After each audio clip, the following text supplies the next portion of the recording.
कोई बात नहीं, इसका सीधा सा रिलेशन ये बना कि अगर आपके 112 ठीक है तो हमें आपका स्कोर इतना कम करना पड़ेगा नॉर्मलाइजेशन से मैम, जिससे आपका सिलेक्शन ना हो। बस ये मत पूछना कि नॉर्मलाइजेशन में आपने क्या किया, क्योंकि आपका स्कोर कार्ड हम नहीं दिखाएंगे।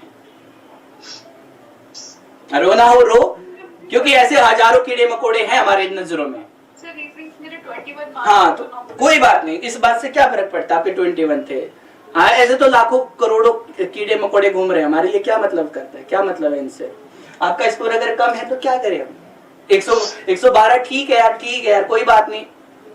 पर नॉर्मलाइजेशन है ना हमारे पास हथियार, काट देंगे सबको, नीचे पिलर इसके जैसे रोलर होता है उसके नीचे से निकाल देंगे, कीड़े मकोड़े हो तुम मेरे लिए, कोई फर्क नहीं पड़ता है। 3 साल का बच्चा लेके ग्राउंड में रनिंग करते, तो कोई बात नहीं यार, तुमने पूरा दिन तुमने रनिंग में बिताया है, तुम्हें क्या मैटर है, तो हमारे लिए क्या मैटर करता है भाई।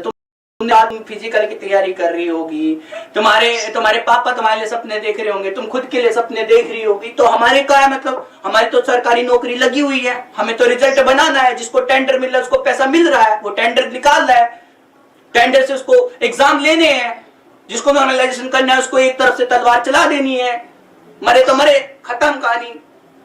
क्या मतलब है, रो तुम, उसके घर में तो कोई रो नहीं रहा है ना उसके घर में कोई मर रहा है।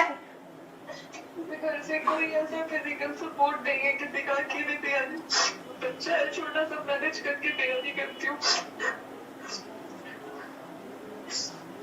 जिसकी मैं बात करता हूं ना बार बार फिजिकल में मरा, उसके परिवार में उसके पापा मात्र थे, मर गए थे।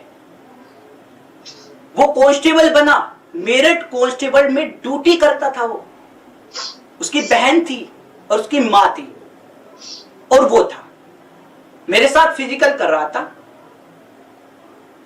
हर एक बच्चे की जुबान पे उसके लिए क्या था पता है, अपने अपने घर से भाई कुछ पैसा लेके उसके घर वालों को दे देते हैं, क्योंकि पता नहीं उसकी माँ को उसके लिए नौकरी मिलेगी, किसी को मिलेगा कि नहीं, वो उसकी माँ का कैसा, उसकी बहन का जो उसकी बेटी है उसका कैसे ध्यान रखेगी, क्योंकि उसका बेटा जो था वो मेरे साथ फिजिकल करते हुए उसी ग्राउंड में ऑन द स्पॉट जो कांस्टेबल था मेरठ का डैड, और मैं भी उसी के साथ उसी हॉस्पिटल में था एडमिट।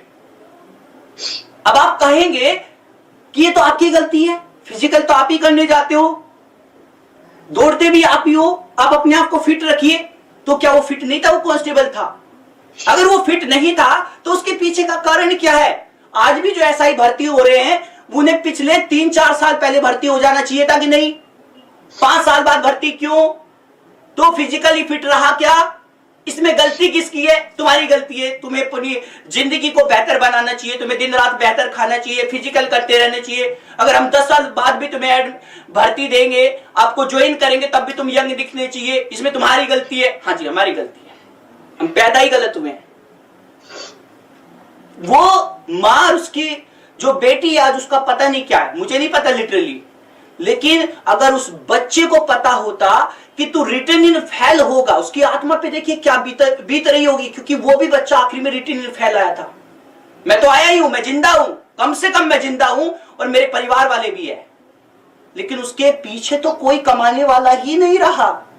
तुमने कमाल का मजाक किया रे मेरे दोस्त, कमाल का मजाक किया है। वो बच्चा जो रनिंग करते हुए ग्राउंड में मर गया, आखिरी में उसके मरने के बाद भी उसे ये पता चला कि तू तो रिटर्न में फैलता, तो भाई तू यहाँ रनिंग करने ही क्यों आया था? तुमसे तुम्हारा कम से कम घर तो चल रहा था, कम से कम तुम कमा तो रहे थे, कांस्टेबल की नौकरी तो कर रहे थे।